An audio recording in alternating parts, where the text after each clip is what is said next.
बलूचिस्तान की liberation army ने, उनके लड़ाकों ने पाकिस्तान में कई ठिकानों पर एक साथ सिलसिलेवार हमले किए, जिसके चलते चाइना ने खुद सिक्योरिटी डिमांड कर ली। चाइना सिक्योरिटी क्या डिमांड कर रहा है? क्योंकि चाइना का बलूचिस्तान के अंदर काफी बड़ा investment China Pakistan economic corridor के नाम पर लगा हुआ है। हालात ये हुई कि जो तस्वीरें हैं वो बयान करती हैं कि हमला बहुत भीषण था।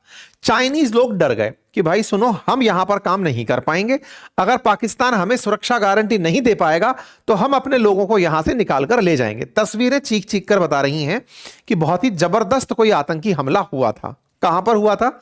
बलूचिस्तान में। बलूचिस्तान पाकिस्तान का लगभग 40% क्षेत्रफल कवर करता है। पाकिस्तान का सबसे बड़ा क्षेत्रफल के हिसाब से राज्य है।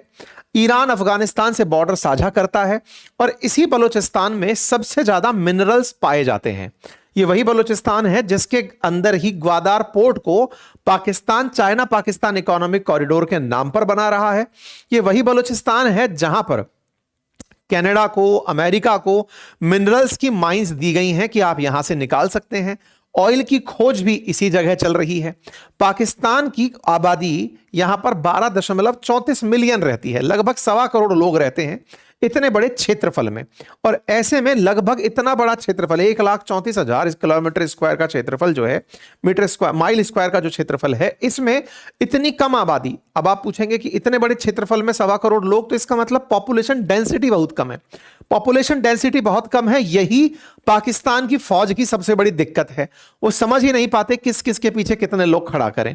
फिलहाल के लिए इस बलूचिस्तान की लंबे समय से मांग रही है कि वो पाकिस्तान के साथ नहीं रहना चाहता, और उसके ना रहने के बहुत सारे वो कारण बताता है कि हमारे पास इतने माइन एंड मिनरल हैं, लेकिन ये लोग हमारे लिए सबसे कम सुविधाएं रखते हैं। जैसे अगर गरीबी की बात की जाए तो 76% यहां पर जो पॉपुलेशन है वो रूरल पॉपुलेशन है, और पावर्टी की अगर हम बात करें तो यहां पर 96% पॉपुलेशन पावर्टी के नीचे चल रही है। ऐसे अगर शिक्षा की बात करें तो एजुकेशन 26% ही है। हेल्थ केयर की अगर हम बात करें तो हाईएस्ट इन्फेंट मॉर्टेलिटी, मतलब बच्चों की बचपन में ही मौत होने का जो सबसे ज्यादा नंबर है वो बलूचिस्तान में ही है, पाकिस्तान के भीतर। इंफ्रास्ट्रक्चर और कनेक्टिविटी की बात करें तो पाकिस्तान की सबसे कम रोड डेंसिटी यहां पर है, और मार्केट और हेल्थ केयर की तो बात ही मत पूछिए। इतना ही नहीं, यहां पर और रिसोर्सेज की अगर हम बात करें तो प्रोविंस के पास मेजर रिसोर्सेज हैं, नेचुरल गैस के, मिनरल्स के, गोल्ड के, कॉपर के। इन सब के बावजूद पाकिस्तान यहां पर कोई सुविधा विकसित नहीं करता। पाकिस्तान में उपलब्ध कुल नेचुरल गैस 33% यहां है, ऑयल 2% यहां है, कोयला 9% यहां है, और यहां पर कई ऐसे रेयर अर्थ मिनरल प्रेजेंट हैं जो आसिम मुनीर जाकर के ट्रंप को दिखाए थे कि सर आप बलूचिस्तान से वो चीज निकाल लीजिए।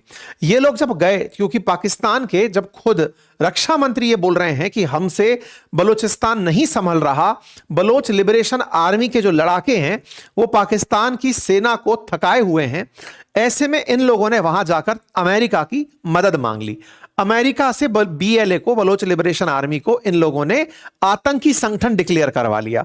आतंकी संगठन डिक्लेयर करवा के कहा कि सर अगर आप उनको हैंडल कर गए तो फिर ये मिनरल आपके, आप निकालो मिनरल्स को और हम तो कमीशन खा के जिंदा रह लेंगे।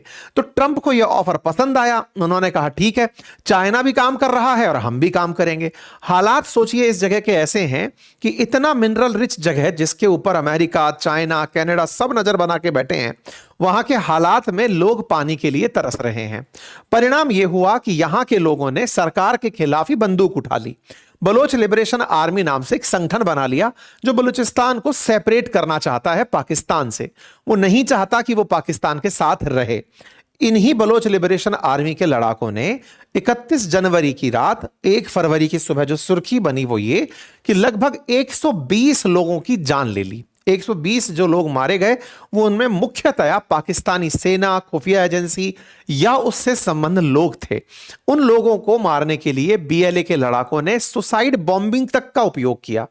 14 शहरों में एक साथ हमला बोल दिया, जिसमें पाकिस्तान के अधिकारी कह रहे हैं कि 50 लोग मारे गए।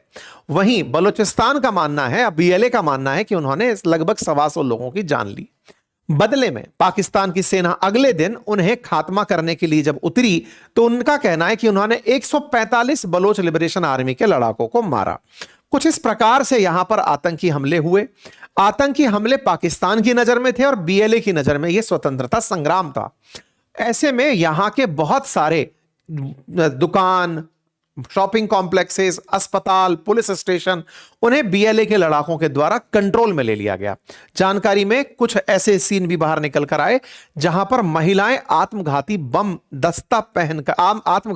पहन करके लड़ने के लिए पहुंची थी और लोगों ने खुद को उड़ा लिया पाकिस्तान की सेना को हटाने के लिए। इससे यह समझ में आता है कि यह एक कोऑर्डिनेटेड अटैक था और इस कोऑर्डिनेटेड अटैक में उन लोगों के मन में पाकिस्तान के खिलाफ जो नफरत है वो दुनिया के सामने जाहिर करने का प्रयास था कि हम इनके साथ नहीं रहना चाहते, क्योंकि ये लोग हमारे संसाधनों का शोषण करते हैं, महिलाओं के साथ, बच्चियों के साथ अत्याचार करते हैं। पाकिस्तान की सेना उनके साथ में व्यवहार सही नहीं रखती। इसका परिणाम यह है कि वो लोग इनके साथ रहना ही नहीं चाहते और अपने आप को सेपरेट रखना चाहते हैं। इस जगह के जो मुख्यमंत्री हैं सरफराज बुगती, उनका कहना था कि 145 आतंकियों के शव अब हमारे पास हैं और हमने यह काम कर दिया है। बीएलए का कहना है कि हमने अपनी तरफ से 84 से ज्यादा तो जवान मार दिए हैं और इस काम को चलाने के लिए उन्होंने तस्वीरें जारी करके दिखाई कि हमने कैसे दुकानों पर कंट्रोल किया, कैसे अस्पतालों पर, कैसे पुलिस स्टेशन पर कंट्रोल किया। तमाम मीडिया फुटेजेस बाहर निकलकर आना शुरू हुई। तस्वीरों से पता चलता है कि ये सारे वो क्षेत्र हैं जहां पर हमले हुए थे और हमलों में इस तरह से आत्मघाती सुसाइड बॉम्बर्स, जैसे आसिफा मंगल का नाम निकल कर आ रहा है, इस तरह से ऑपरेशन के अंदर सुसाइड बॉम्बर्स ने पार्टिसिपेट किया था। इस पूरे आतंकी हमले को पाकिस्तान ने अपनी तरफ से कब्जा कर लिया है, यानी कि इसको खत्म कर दिया है, न्यूट्रलाइज कर दिया है, ऐसा पाकिस्तान की सेना का क्लेम है।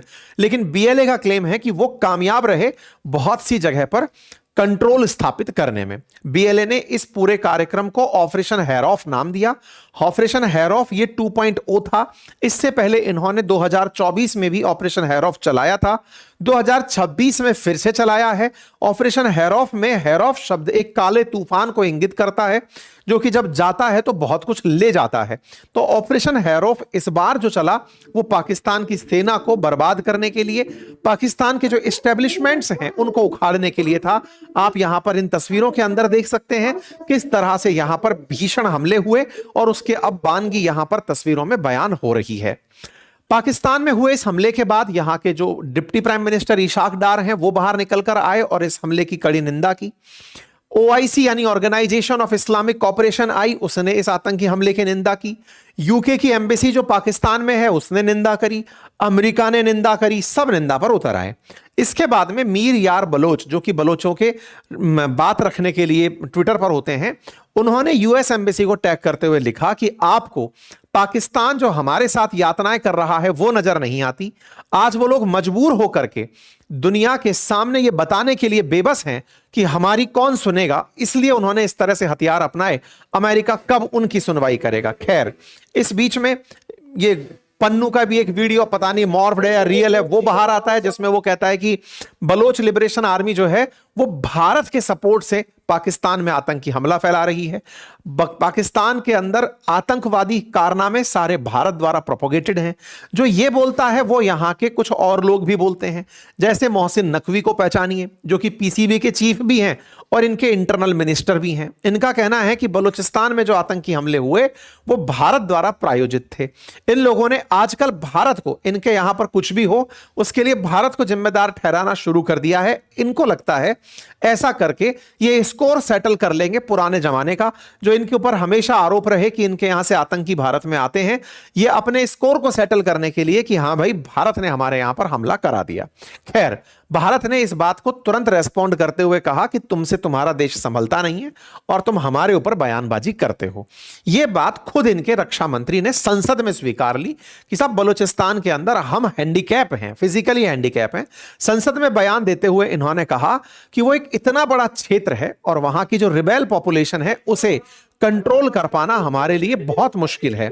हमारे पास इतने संसाधन नहीं है कि हम बलोच लिबरेशन आर्मी को रोक पाएं। पाकिस्तान के लिए वहां पर स्थिति बड़ी ही निराशाजनक है। सेना के लिए इतने बड़े क्षेत्र में रिबेल्स को ढूंढना एक बड़ी चुनौती है। जब कोई संसद में रक्षा मंत्री इस तरह का बयान दे दे तो सोचिए दुनिया के और देशों का क्या हाल होगा। किसके बारे में बात कर रहे हैं? बात कर रहे हैं चाइना के बारे में, क्योंकि चाइना पाकिस्तान के भरोसे ही तो चाइना पाकिस्तान इकोनॉमिक कॉरिडोर बना रहा है, जो कि मैक्सिमम एरिया बलूचिस्तान से गुजरेगा। तो चाइना ने सबसे पहले अपनी तरफ से इनसे गारंटी मांग ली कि जब संसद में खड़े होकर तुम खुद को फिजिकली हैंडीकैप बता रहे हो, तो भाई एक काम करो, पहले हमें गारंटी दो कि चीनी लोगों को कुछ नहीं होगा, और जब तक तुम गारंटी नहीं दोगे हम चीनी लोगों को वहां से बाहर निकाल रहे हैं। आप पूछेंगे चीनी वहां क्या कर रहे हैं? असल में ग्वादार पोर्ट जो बन रहा है, उस ग्वादार पोर्ट पर बड़ी मात्रा में चाइनीज लोग काम कर रहे हैं। ऐसे में उन्हें बड़ी चिंता इस बात की है कि कहीं उन चीनियों का अपहरण ना हो जाए और उन्हें ढूंढ ढूंढ कर ना मारना शुरू हो जाए। ऐसे चीनियों को वहां से हटा लिया गया है और हटाकर पाकिस्तान से मांगा गया है कि भैया आप सुरक्षा की गारंटी दे पाओ, तब हम अपना काम यहां पर दोबारा से शुरू करें। कुल मिलाकर पाकिस्तान की जो इंटरनल प्रॉब्लम्स हैं उन्हें उसने भारत पर डालकर फिलहाल अपनी जनता की नजर में तो साफ स्वीकार लिया है, लेकिन हां, जो बात थी वो सबके सामने निकल कर आई जब रक्षा मंत्री का बयान पूरी दुनिया के सामने आया और खुद चाइना उनके ऊपर ट्रस्ट की स्थिति में बैक कर गया। जो भी है, पाकिस्तान के हालात उसे दुनिया भर की बाकी पॉलिटिक्स में फंसने से बेहतर है पहले अपनी स्थितियों को संभाले। बाकी आप लोग इस विषय पर क्या सोचते हैं, अपनी राय जरूर दें। एक छोटा सा अपडेट था, हमें लगा आप तक चले, क्योंकि पिछले 3 दिन से सुर्खियां थी, हम कवर नहीं कर पाए थे, वो आपके सामने साझा कर दी।